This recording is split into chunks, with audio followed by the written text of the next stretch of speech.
बिस्मिल्लाहिर्रहमानिर्रहीम, अस्सलाम वालेकुम। मेरा नाम है ज़लमीना और आप देख रहे हैं ज़लमीनाज़ किचन।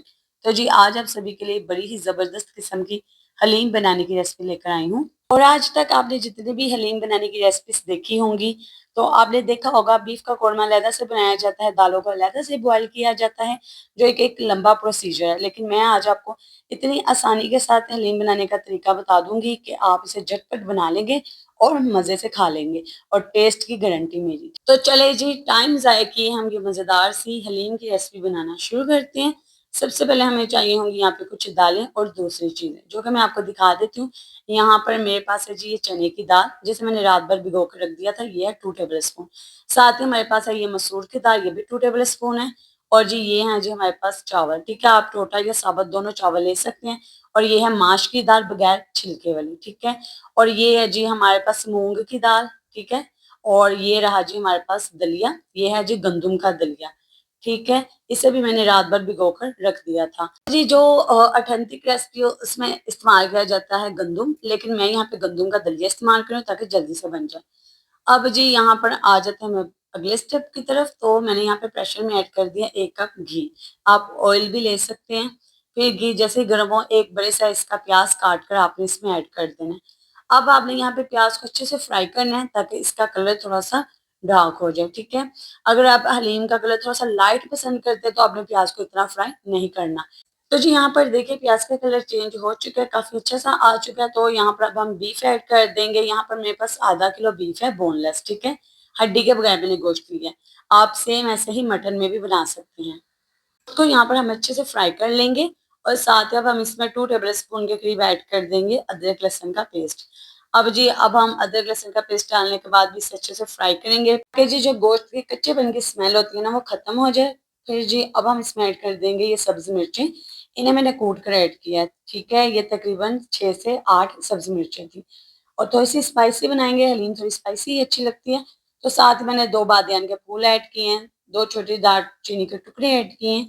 और साथ ही हम इसमें 2 बड़ी इलायची ऐड कर देंगे। साथ ही हम इसमें ऐड कर देंगे 2 खाने के चम्मच लाल मिर्ची पाउडर। नमक ऐड करेंगे अपने टेस्ट के हिसाब से। तो यहाँ पर साथ हम इसमें 1 खाने का चम्मच ऐड कर देंगे धनिये का पाउडर और साथ ही 1 खाने का चम्मच ऐड कर देंगे हल्दी। ये सारे मसाले आप अपने टेस्ट के हिसाब से कम ज़्यादा कर सकते हैं। और साथ ही 1 खाने की चम्मच ऐड कर दिया मैंने कुटी मिर्च। अब जी आपने इन सारे मसालों को अच्छे से मिक्स करना है और यहाँ पर गोश्त की आपने अच्छे से भुनाई करनी है जब तक कि इसका जो घी हमने डाला है ना वो अलहदा हो जाए। तो जी ये इस गर्मी के मौसम में बेहतरीन रेसिपी है। अक्सर इस तरह की चीज़ें जो होती हैं ना हम स्किप कर देते हैं कि हम नहीं बनाते क्योंकि गर्मी बहुत है और ये रेसिपीज़ बहुत लेंथी होती हैं, मुश्किल होती हैं बनाने में। लेकिन ये मसला आपका हल हो जाएगा ये रेसिपी देखने के बाद। तो यहाँ पर देखिए गोश्त को मैंने अच्छे से भून लिया है। अब मैं इसमें दालें डाल दूंगी, ठीक है। सारी दालों को मैंने इकट्ठा कर लिया था और एक दफा दोबारा से धो लिया था। मैं आपको एक दफा दोबारा से बता देती हूँ, ये सारी दालें चावल और गंदम का दलिया मैंने रात भर भिगो के रख दिया था, ठीक है। यानी कि 7 से 8 घंटे आपने लाजमी इन चीजों को भिगो कर रखना है। फिर एक दफा आपने धोकर इसमें ऐड कर देना। यहाँ पर आप देखें दालें चावल और गंदम का दलिया मैंने ऐड कर दिया। अब आप इसे अच्छे से मिक्स कीजिए और इसको अच्छे से भून लीजिए, ठीक है, गोश्त के साथ ही। और अगर आपने अभी तक वीडियो को लाइक नहीं किया तो जल्दी से वीडियो को लाइक कर बताएं आप कौन से प्यारे शहर से मेरी इस रेसिपी को देख रहे हैं ताकि जी कमेंट सेक्शन में मैं आपका शुक्रिया अदा कर सकूं। तो यहाँ पर देखिए जी हमने दालों को डालकर अच्छे से भून लिया। अब आप इसमें ऐड कर दीजिए पानी। तो यहाँ पर पानी मैंने 1 जग ऐड किया है। और अब क्योंकि हमने इसे काफी देर पकाना है, ठीक है। और यहाँ पर अच्छे से एक दफा मिक्स कर देते हैं और प्रेशर लगाकर हम इसे पकाएंगे तकरीबन आधे घंटे के लिए लो फ्लेम पर, ठीक है। तो चले प्रेशर लगा देते हैं हम इसे। और अब हम इसे आधे घंटे के लिए लो से मीडियम फ्लेम पर पकाएंगे ताकि ये दाल और गोश्त गल जाए। तो यहाँ पर देखिए जी इसे पकते हुए आधा घंटा हो चुका है। देखिए पानी मैंने डाला था वो कितना कम रह चुका है। तो अब मैं आपको चेक कर दिखा देती हूँ दालें। तो आपको नजर आ रहा होगा कि कितनी गल चुकी हैं और गोश्त भी देखें बिल्कुल इस तरीके से टेंडर होना चाहिए कि बस हम हल्के से हाथ से भी तोड़ें तो इसके रेशे बन जाने चाहिए, देखें ऐसे, ठीक है। तो जितनी भी बोटियां आप उसको इस तरीके से तोड़ लीजिए चम्मच की मदद से, ठीक है। तो बड़ी आसानी से ये टूट जाएंगी क्योंकि यहाँ पे गोश्त हमारा बिल्कुल नरम हो चुका है। और दालें तो आपको नजर आ ही रही हैं कि वो किस कदर गल चुकी हैं, ठीक है। तो अब यहाँ पर हम अगला प्रोसेस करते हैं। उसके लिए आपको चाहिए होगी यहाँ पर जिससे हम गोटा लगाते हैं, या आप चाहें तो हैंड ब्लेंडर का भी इस्तेमाल कर सकते हैं। तो आपने इसे अब अच्छे से घोट लेना है, ठीक है? यहाँ पर आपको 15 से 20 मिनट लगेंगे इसे घोटते हुए। और जी, आप देखेंगे कि ये जो गोश्त और दालें हैं वो आपस में यकजान हो जाएँगी और ज़बरदस्ती आपकी हलीम बनकर तैयार हो जाएगी।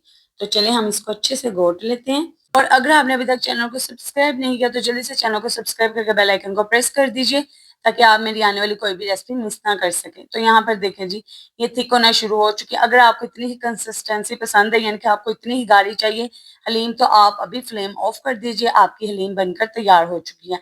लेकिन अगर आप थोड़ी-सी इसे और थिक रखना चाहते हैं तो आप इसे और गोटा लगाएँ, ये थोड़ी और थिक हो जाएगी। तो मुझे थोड़ी-सी और थिक पसंद है, तो मैंने यहाँ पे इसे 5 मिनट के लिए मज़ीद गोटा लगाया और ये देखें, ज़बरदस्त सी रेशे वाली हलीम हमारी बनकर तैयार है। चलिए जी, एक तड़का तैयार कर लेते हैं जो कि हमारी हलीम के टेस्ट को और बढ़ा देगा। यहाँ पे आधा कप मैंने घी लिया है, घी अच्छे से गर्म हो तो आपने इसमें थिन स्लाइस में कट किए हुए प्याज ऐड कर देना है, उनको खूब आपने फ्राई करना है ताकि इनका कलर चेंज हो जाए।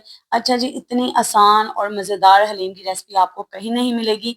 मैंने अपनी तरफ से पूरी कोशिश की है कि मैं आपको आसानी के साथ हलीम घर पे बनाना सिखाऊं और बहुत ही कम मसालों के साथ। आपने देखा होगा मैंने इसमें कोई एक्स्ट्रा मसाला बनाकर नहीं डाला। यकीन करें, आप इसे ट्राई कीजिएगा, बिल्कुल सिंपल मसालों के साथ ये मज़ेदार सी हलीम आपकी बनकर तैयार होगी। ये बेसिकली मैंने आपको देग स्टाइल हलीम की रेसिपी बनाना सिखाई है।